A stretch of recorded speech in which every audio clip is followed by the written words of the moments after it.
અનિયમિત પાણી પુરવઠા સામે મહિલાઓનો આક્રોશ। ભવાની હાઉસિંગ સોસાયટીની મહિલાઓ પાલિકા કચેરીએ પહોંચ્યા। વિસનગર શહેરમાં લાંબા સમયથી ચાલતી પાણીની ગંભીર સમસ્યાને લઈને આજે ભવાની હાઉસિંગ સોસાયટી વિસ્તારની મહિલાઓએ નગરપાલિકા કચેરી ખાતે મોરચો માંડ્યો હતો। અનિયમિત પાણી પુરવઠા અને દિવસો સુધી પાણી ન આવતા ઘરગથ્થુ જીવન અસ્તવ્યસ્ત બન્યું હોવાનું મહિલાઓએ જણાવ્યું હતું। સ્થાનિક મહિલાઓએ જણાવ્યું કે સમયસર અને પૂરતું પાણી ન મળતા પીવાના પાણીથી લઈ ઘરકામ, રસોઈ અને સ્વચ્છતા જેવી મૂળભૂત જરૂરિયાતો પર સીધી અસર પડી રહી છે।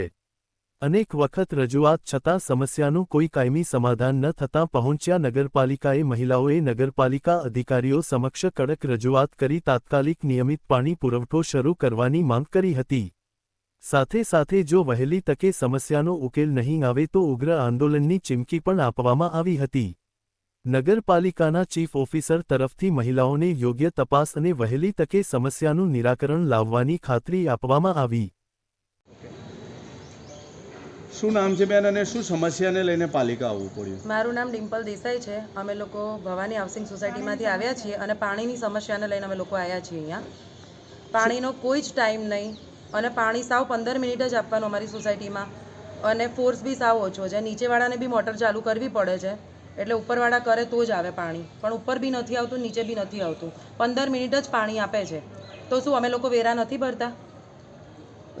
આ બાબતે તમે ચીફ ઓફિસરને રજૂઆત કરી, શું જવાબ આપ્યો એમને કીધું અમને 2 દિવસનો ટાઈમ આપો, અમે તમને જે હશે કહીશું ને। હવે એમ કહે છે જે અહીંયાના જે બીજા કાર્યકર્તા હોય એ કે 3 ફૂટ તમને ઉપર પાણી આપીશ, નીચે જમીનથી 3 ફૂટ ઉપર પાણી આપીશ, ઉપરવાળાની કોઈ બીની મોટર હશે તો હું ઉપાડી જઈશ। તો આ કેવો નિયમ?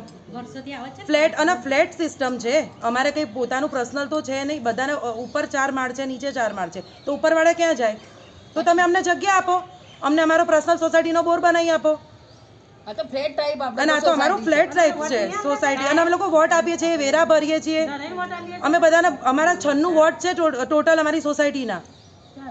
આ બાબતે યોગ્ય પગલાં લેવા 96 ઘર છે, 400 વોટ છે। આ બાબતે યોગ્ય પગલાં લેવામાં નહીં આવે પાણી બસ હવે બીજાનું લઈ લઈએ લઈને તમે અહીંયા આવ્યા હતા। પાણીની સમસ્યા લઈને આવ્યા છીએ ભાઈ। શું રજૂઆત કરી? રજૂઆત કરી કેમ કે અમે પાણી અમને 3 ફૂટ અમે આપીએ જ અમને, પછી હું કે તમારી મોટર ઉપાડી છે બોલો ભાઈ પુલેશ, શું નામ છે પુલેશભાઈ એમ કે તો અમારી મોટર કેવી રીતે ઉપાડી જાય?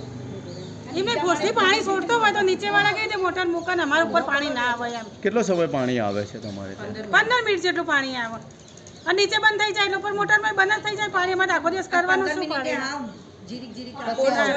ફોર્સ જ નહીં પાણીનો અને 25-30 વર્ષથી મોટરથી જ પાણી ભરીએ છીએ। પેલો ભાઈ કહે છે કે મોટર તમારી ઉપાડી જઈએ, કે અમારે પાણી શું કરવાનું? અમે કંઈ વેરા નહીં ભરતા, અમારે કોઈ ખોટી લાઇટ ભરવાનો અમને કોઈ શોખ થાય છે? અમે શું કરવા અહીંયા આવવું પડ્યું? પાણીની સમસ્યાને લઈને આવ્યા છીએ, પણ અમારે વોટ લેવા બધા તૈયાર થઈ જશે, પણ અત્યારે પાણીની ઊંચ કોઈ આવતું જ નથી નગરપાલિકામાં। વોટ લેવા આવશે કે પાણી કાયમ માટે આવશે, તો પછી પાણી ના આવે તો શું કરવાનું? કોઈ સાંભળતા જ નથી।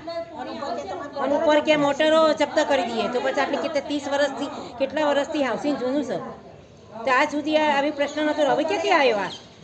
તો અમને નગર જગ્યા આપી દો, તમે રીતે જતા રહીએ, અલગ બોર બનાવી આપો, ખાલી કરી દઈએ મને। વોટ લેવો એટલે કે હારું હારું બોલવાનું, તો અમને નવા મકાન આપી દો, તમે બીજા જતા રહીએ। નાસ્તો લઈને મને છેતરાઈ લેવાના આવી રીતના